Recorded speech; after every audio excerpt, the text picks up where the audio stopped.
In this video, we'll continue our discussion of section 4.4. Here's the table of guesses I mentioned at the end of the last video. If you want to take a look through there, I'm not going to read them off to you because I feel like that would be, you'd glaze over probably. A couple of things I do want to point out. Notice when they have like these sign functions down here or like this, they're putting like two different sets of variables with each one. Right, it's very tempting to just do the sign and then do ax squared in front of each one, but they're different. Same thing with this too, right? These have both a and b, it's different in each one. So just be careful when you see those signs that you're repeating the variables. This is going to take some practice. Again, when I'm going through this, every time I'm having to think about it pretty hard. So I'm going to start showing you a couple methods. We're going to do 2 problems in this video. This one will probably be on the longer side. All right, so determine the form of a particular solution. And we're going to work it all the way out. I think it was just determined form, but I'd like to see it out. All right, so first things first, notice everything has a constant coefficient, and then this looks like those forms that we're working. It's complicated, but we'll manage. All right, so y sub c, leave yourself plenty of room. We're gonna do a lot of work.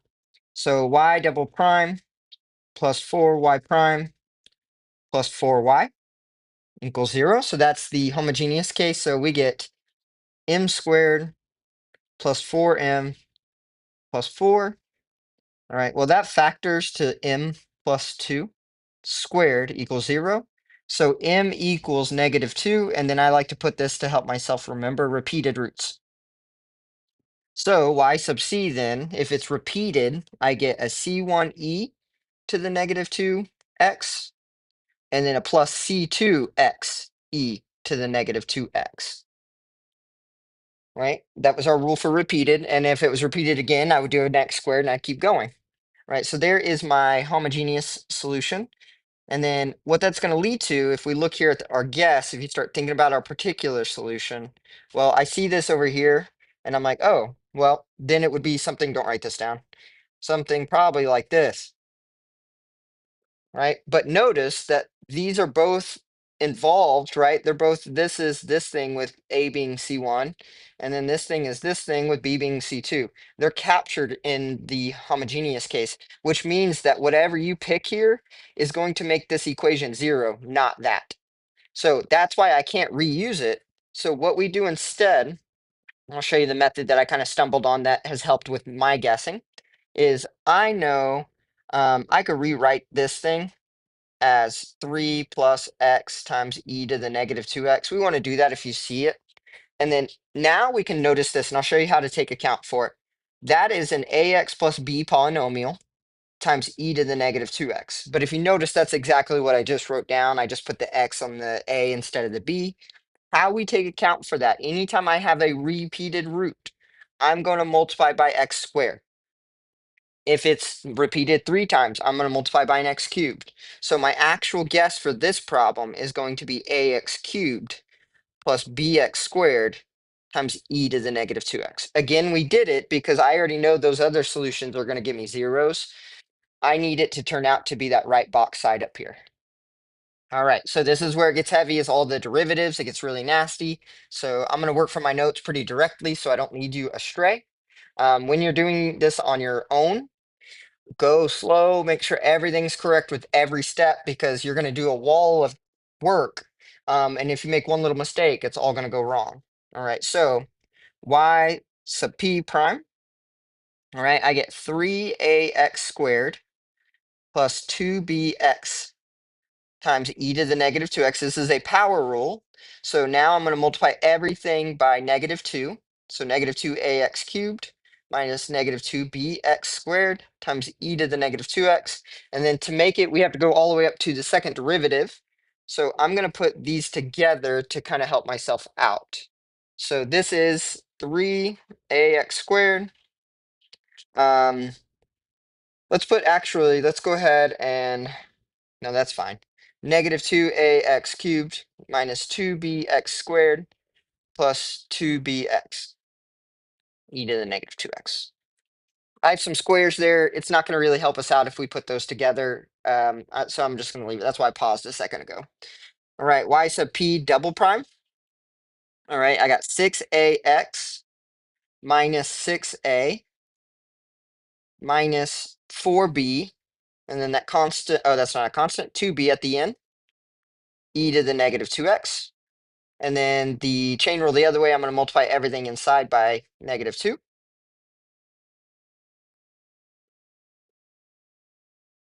And minus 4bx at the end. Don't forget your square. I almost dropped them. Nothing changes there, just times 2, times negative 2. And then e to the negative 2x. Cool, that looks right. Right, the equation calls for a 4y prime. So I like to go ahead and just calculate that. That's going to be 12ax squared minus 8ax cubed minus 8bx squared plus 8bx e to the negative 2x. Okay, and then it says I also need a 4y prime. So that's going to be 4ax cubed plus 4bx squared times e to the negative 2x. So now those 3 rows there I'm going to add together. Notice everything has an e to the negative 2x. I guess I could have put more together there. Doesn't really help out a whole lot. Let me go ahead. No, we'll just go ahead and add, I guess. So what we're going to get if I put all these things together, y double prime of p plus 4yp prime plus 4p. All right, if I put all my cubes together, I'm going to end up getting a 0x cubed. I'm going to put there just for notes. If I put all the squares together, I'm going to get a 0x squared. If I put all the x's together, I'm going to get a 6ax. And then the constants left will just be a 2b.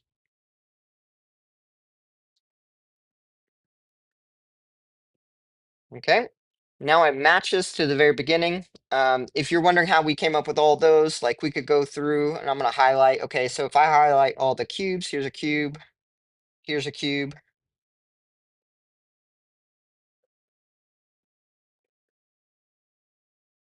Here's a cube. There we go. I was like, wait, how's it 0? So there's that. And then I could go through and do all my squares. Here's a square, square, square, square. Those 0 out. And then I'd go through and do all the x's and go forward like that. All right. So if I'm using this and I'm going to match it to the very top here, this is what I got.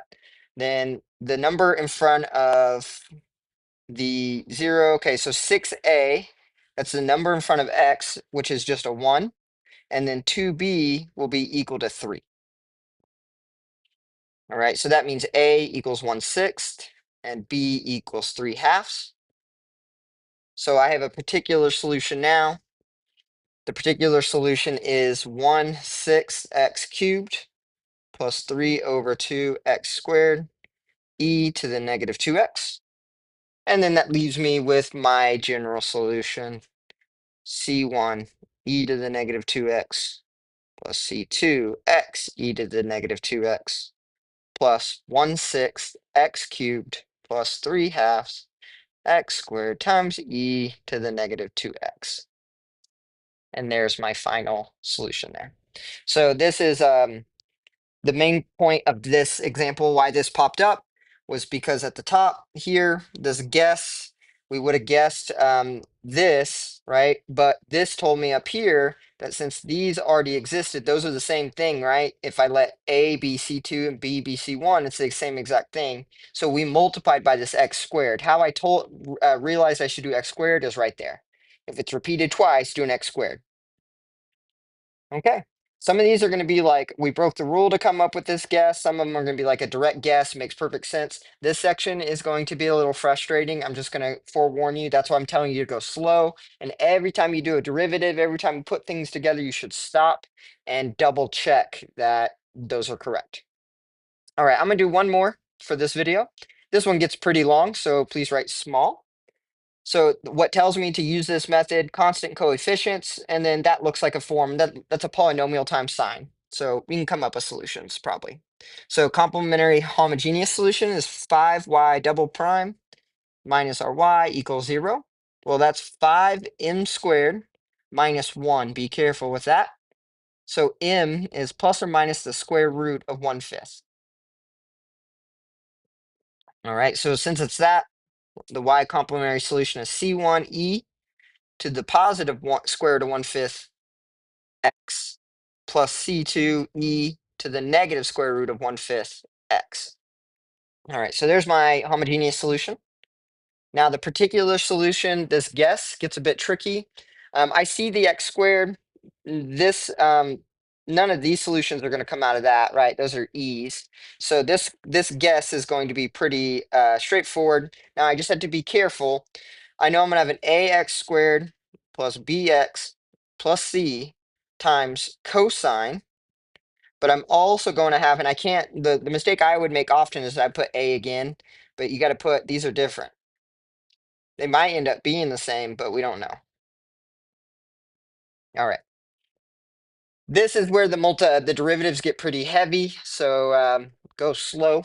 And we got to work our way up to the second derivative. So yp prime, all right, is going to end up being 2ax plus b times cosine, and it's the product rule, and then plus, and then now everything changes to a negative because the derivative of cosine produces a negative sign.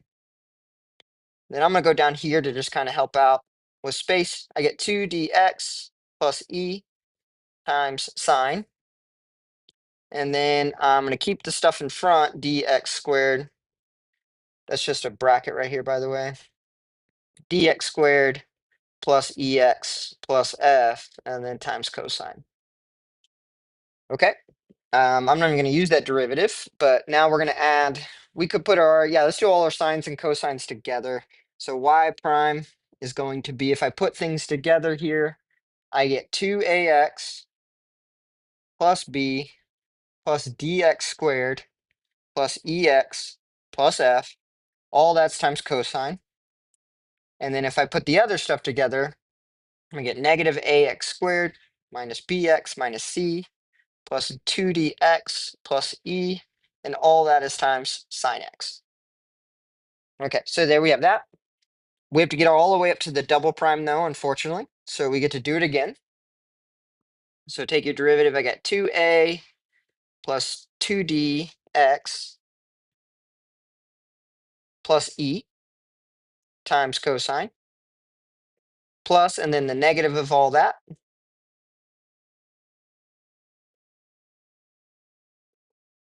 And then that's times sine. Okay, plus, let's do it underneath for room. I think I'm going to need more room than that too, so I'm going to do it over here. The derivative of the inside of the second part, so I get negative 2ax minus b plus 2d sine x, and then plus the negative, so ax squared plus bx plus c minus 2dx minus e, and then that's times our cosine x. Oh, I messed that up. The sign won't change there. Some of you guys are yelling at me through the screen because the derivative of sine is cosine. So I'm going to take this. Wait, no, it's this right here. Duplicate. And that goes right in there. I got to shrink it down just a bit to fit. There we go. The reason it didn't change is because derivative of sine is cosine. All right, if I put those together now to make my life a little easier once I had to add everything together, okay, this is going to end up being 2a plus 2dx plus e minus ax squared minus bx minus c plus 20x plus e, all of that times cosine of x, and then plus, this is putting all the signs together, 2ax minus b minus dx squared minus ex minus f minus 2ax minus b, and all that's times sine. So I know I'm going quick through that, but I didn't want you to watch me process through everything. You're just going to go through and put all these together, right? This together with this, and this together with that. That's all we did. Okay. So I need, if I'm mashing this, I need a minus y. So I'm going to go ahead and do that, y prime, or not prime, just y, which is at the very top. So I'm going to go ahead and distribute a negative through my polynomials. Plus, and then negative dx squared minus ex minus f, and that's same sign. Now I've made that much easier to do yp double prime minus yp. And now I just add my cosines and my sines together. Okay, if I do that, we get 10a plus 10dx plus 5e minus 6ax squared minus 6bx minus 6c plus 10dx plus 5e. All that's times cosine of x, and then also have sine, so plus. And then the sine's going to be negative 10ax minus 5b minus 6dx squared minus 6ex minus 6f minus 10ax minus 5b, and all that's times sine. Oof, okay. And then we can combine like terms. So what I'm going to do is everything that's in the cosine, I'm going to put with the x squareds together. I'm going to put the x together. So this is equal to, then in my cosine, I'm going to group things. So negative 6d x squared, okay, plus anything with an x is going to be 20d minus 6bx plus, and then all the constants together under the cosine, 10a plus 10e minus 6c. All that is times cosine. And then plus we'll do our sine now. I got negative 6d x squared plus negative 20a minus 6e x plus negative 10b minus 6f. And all that's times sine. Okay. So now we can actually finally match things. This is going to create a giant system through F. So you can create a giant system and still use matrix stuff with your calculator. So what this gets me is I'm just going to go ahead and write things down here. I think I made a mistake. I think I looked at the wrong thing. Let's go ahead and fix this. This is a negative 6a. Some of you guys were probably yelling at me in the screen. This is why I have notes. This is why I'm double checking. Okay, so that's a negative 6a, and that better be equal to 0 because I have no x squared with my cosine. 20d minus 6b is going to be 0. There's no x in front of the cosine. And then the constants in front of the cosine are also 0. 6c equals 0. And then I got negative 6d. That's equal to 1 because there is an x squared. And then the last two things are also 0. So negative 20a minus 6e equals 0. And then negative 10b minus 6f equals 0. There's my system. Now, if you're wondering how you'd plug this maybe into a matrix, I'll go ahead and show you. We're going to get a negative 6, and then b, c, d, e, f, and then 0. Right? And then the next thing, we're going to get 0, negative 6, 0, 20, 0, 0, 0, and then 10, 0, negative 6, D0, negative 10 for E, 0 for F, and 0 on that side. Then A, B, C, D, 0, 0, 1, and then negative 20, 0, B, C, D, E, 0, 0, and then 0, negative 10, 0, C, D, E, F, 0. So you would plug this into your calculator. Not the discriminant, but the just normal matrix, and you're going to RREF it, reduced row echelon form. If you do that, what we get is I get A is 0, B is negative 5/9, C is 0, D is negative 1/6, E is 0, and F equals 35 over 54. I know that like matrix is giant, but it's going to be much better than doing it by hand. I mean, I guess these aren't hard by hand because you can answer here, you can answer here, and then you just back sub the whole time. It's not bad. I just don't trust myself with all the arithmetic. I typically mess up. Okay, so if I follow all those numbers, so y sub p is equal to, I'm going to get negative 5/9 x times cosine plus negative 1/6 x squared. We can zoom in here, sorry. x squared plus 35 over 54, that's the constant. And this is times sine. All right, so our overall solution is going to be y equals c1e to the square root of 1/5 x plus c2e to the negative square root of 1/5 x plus everything we just came up with, so x, and then negative 1/6 x squared plus 35 over 54 times sine x. So again, it's longer, I know, but it's again the same method the whole time.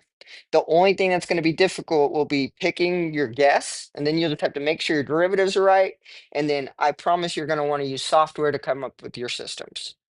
All right, so I'm only going to work two in these videos, trying to keep them on the short side.